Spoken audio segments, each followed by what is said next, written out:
Hi besties, let's go get my hair and nails done. I look like a mess right now and I'm too lazy to wash my hair, so let's go. My claws are gone and I want them back. I've given them 3 days to breathe and that's more than enough. It is White Fox, Versace, and yeah, let's go. Change my outfit because I think like this looks better. Yeah, new outfit. Offer, I got this from Australia. I don't know which brand it is. I thrifted it. And this is from White Fox, Diesel, Versace. And yeah, that's it. So my luck sucks, and the guy who usually does my hair, Salim, wasn't there.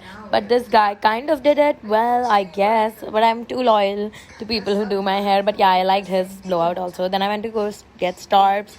I got my overnight oats. Oh my god, I loved them so much. I was waiting in the queue.